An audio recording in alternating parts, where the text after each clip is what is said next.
जय हिंद दोस्तों, स्वागत है आप सभी का इस ऑफिशियल चैनल पर।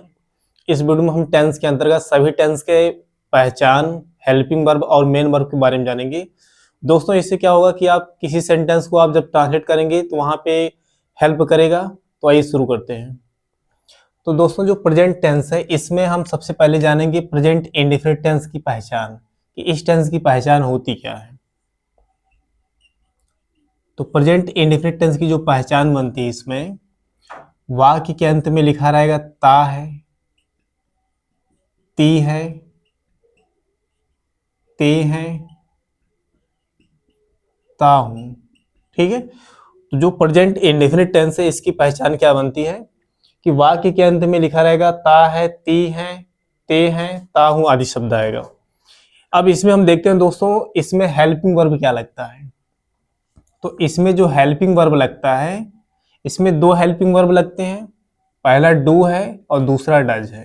ठीक है। अब बात करते हैं मेन वर्ब इसमें कौन सा इस्तेमाल करते हैं, मुख्य क्रिया कौन सा इसमें इस्तेमाल करते हैं। तो इसमें जो मेन वर्ब इस्तेमाल करते हैं वो फर्स्ट फॉर्म लगता है वर्ब का, या तो इसमें यस या ईएस फॉर्म का प्रयोग किया जाता है। तो दोस्तों, जो प्रेजेंट इंडेफिनिट टेंस है इसका पहचान तो हमने बताया अभी कि वाक्य के अंत में जब भी ता है, ती है, ते है ऐसा शब्द जब भी लिखा रहेगा तो समझ जाइएगा कि प्रेजेंट इंडेफिनिट टेंस का वाक्य रहेगा। और उसमें हेल्पिंग वर्ब क्या लगता है, डू या तो डज। मेन वर्ब क्या लगता है, इसमें दो मेन वर्ब लगते हैं, एक फर्स्ट फॉर्म, दूसरा यस या ईएस फॉर्म। ठीक है, जिसको हम पांचवा फॉर्म भी बोलते हैं। अब हम आगे बात करते हैं प्रेजेंट कंटिन्यूअस टेंस की, कि इसमें इसकी पहचान क्या है। तो दोस्तों, जो प्रेजेंट कंटिन्यूअस टेंस है इसकी पहचान है कि यहाँ पे हिंदी वाक्य में लिखा रहेगा रहा है, रहे हैं, रहा हूं, रही है। ठीक है। तो वाक्य के अंत में जब भी आप देखिएगा कि रहा है, रही है, रहे आदि शब्द आएगा तो समझ जाइए कि वो प्रेजेंट कंटिन्यूअस टेंस की पहचान है। अब इसमें हम हेल्पिंग वर्ब की बात करते हैं कि प्रेजेंट कंटिन्यूअस टेंस में कौन सा हेल्पिंग वर्ब इसमें लगता है। हेल्पिंग वर्ब, जिसको हिंदी में सहायक क्रिया कहते हैं। तो इसमें हेल्पिंग वर्ब जो लगता है वो हेल्पिंग वर्ब आपका इसमें तीन हेल्पिंग वर्ब आते हैं। पहला इज, दूसरा एम और तीसरा आर। ठीक है। तो प्रेजेंट कंटिन्यूअस टेंस में तीन हेल्पिंग वर्ब हैं, पहला इज, दूसरा एम, तीसरा आर। अब बात करते हैं इसमें कौन सा मेन वर्ब इस्तेमाल करते हैं, मुख्य क्रिया कौन सा इस्तेमाल करते हैं, मेन वर्ब।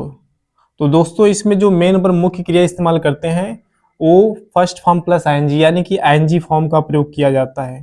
ठीक है। तो आईएनजी फॉर्म का इसमें प्रयोग करते हैं। तो दोस्तों, यदि आप चैनल पर नए हैं तो चैनल को सब्सक्राइब कर लीजिए, जिससे आपको टेंस हो या एक्टिव पैसिव वॉइस हो, ग्रामर में या नरेशन हो, किसी भी चीज को समझने में आपके लिए आसानी हो। ठीक है। अब हम आगे बढ़ते हैं इसमें पास्ट इंडेफिनिट टेंस की पहचान। ठीक है। तो अक्सर दोस्तों पास्ट इंडेफिनिट टेंस की जो पहचान है इसमें विद्यार्थियों को या जो तैयारी करते हैं उनको भी कंफ्यूजन रहता है कि पास्ट इंडेफिनिट टेंस की पहचान क्या है। तो आइए आज हम जानते हैं कि पास्ट इंडेफिनिट टेंस की पहचान क्या बनता है इसमें। तो इसमें जो पहचान है तो वाक्य के अंत में लिखा रहेगा ता था, ती थी, ते थे, या हो सकता है वहां पे लिखा रहेगा वाक्य के अंत में या, ये। ठीक है, आदि। तो जब भी किसी भी वाक्य के अंत में ता था, ती थी, ते थे या शब्द लिखा हो, ये है ना, ऐसे शब्द जब भी आएंगे तो समझ जाइएगा वो पास्ट इंडेफिनिट टेंस की पहचान है। अब बात करते हैं कि पास्ट इंडेफिनिट टेंस में कौन सा इसमें हेल्पिंग वर्ब लगाते हैं। हेल्पिंग वर्ब, सहायक क्रिया।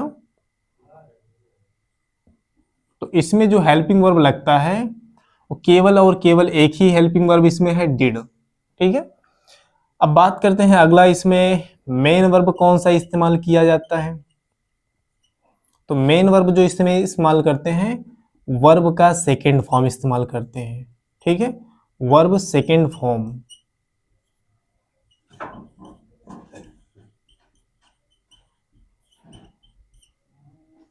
ठीक है, अब अगला जो इसमें पास्ट टेंस में आता है, पास्ट कंटिन्यूअस टेंस, तो इसकी हम पहचान देखते हैं कि इस टेंस की पहचान क्या बनती है। तो दोस्तों जब भी पास्ट कंटिन्यूअस टेंस की बात होगी तो पास्ट कंटिन्यूअस टेंस में जो पहचान इसका बनता है, वाक्य के अंत में लिखा रहेगा रहा था, रही थी, रहे थे, है ना। ऐसे शब्द आपको मिलेंगे जब भी वाक्य के अंत में रहा था, रही थी, रहे थे, है ना, आदि शब्द जब भी दिखाई पड़े आपको तो समझ जाइए कि पास्ट कंटिन्यूअस टेंस की वो पहचान है। अब इसमें हम हेल्पिंग वर्ब कौन सा इस्तेमाल करते हैं, तो इसमें जो हम हेल्पिंग वर्ब इस्तेमाल करते हैं वो हेल्पिंग वर्ब इसमें दोस्तों इसमें दो हेल्पिंग वर्ब का इस्तेमाल करते हैं। पहला जो है इसमें वाज का इस्तेमाल करते हैं, दूसरा वर। ठीक है, तो पास्ट कंटिन्यूअस टेंस में दो हेल्पिंग वर्ब हैं, पहला वाज, दूसरा वर। अब मेन वर्ब इसमें कौन सा आता है, मेन वर्ब इसमें जो है मेन वर्ब इस्तेमाल किया जाता है एनजी फॉर्म ही।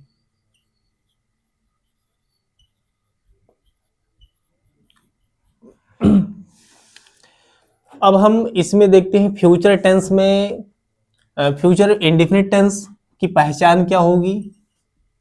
तो फ्यूचर इंडेफिनिट टेंस की जो पहचान होगी, इसमें ध्यान दीजिएगा कि वाक्य के अंत में लिखा रहेगा गा, गी, गे आदि। तो जब भी ऐसे शब्द किसी भी वाक्य के अंत में लिखा हुआ दिखाई पड़ेगा तो समझ जाएगा फ्यूचर इंडेफिनिट टेंस की पहचान है।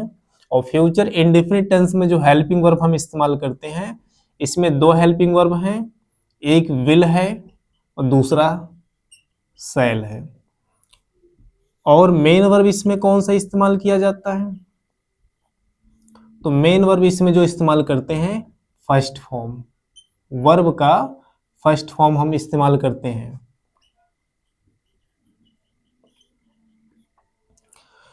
अब इसमें जो फ्यूचर टेंस के अंतर्गत सेकंड इसमें जो पार्ट आता है फ्यूचर कंटिन्यूअस टेंस, इसकी पहचान हम देखते हैं कि इसकी पहचान क्या बनती है। तो इसकी जो पहचान है, वाक्य के अंत में लिखा रहेगा रहा होगा, रही होगी, रहे होंगे आदि। तो जब भी किसी भी वाक्य के अंत में फ्यूचर कंटिन्यूअस टेंस के वाक्य के अंत में लिखा रहेगा रहा होगा, रही होगी, रहे होंगे आदि शब्द आएगा तो समझ जाइएगा कि फ्यूचर कंटिन्यूअस टेंस की पहचान है। अब बात करते हैं इसमें हेल्पिंग वर्ब कौन सा इस्तेमाल करते हैं। तो इसमें जो हेल्पिंग वर्ब हम इस्तेमाल करते हैं, इसमें जो हेल्पिंग वर्ब बनेगा, पहला तो बनेगा विल बी और दूसरा शैल बी। मेन वर्ब जो इस्तेमाल करते हैं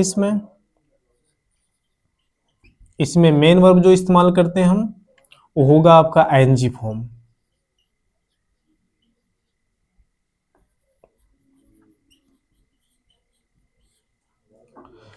तो दोस्तों इस तरह से जो प्रेजेंट टेंस के फर्स्ट पार्ट और सेकंड पार्ट हो गए, या पास्ट टेंस के फर्स्ट और सेकंड पार्ट हो गए, या फ्यूचर टेंस के फर्स्ट पार्ट और सेकंड पार्ट, जैसे future indefinite tense, future continuation,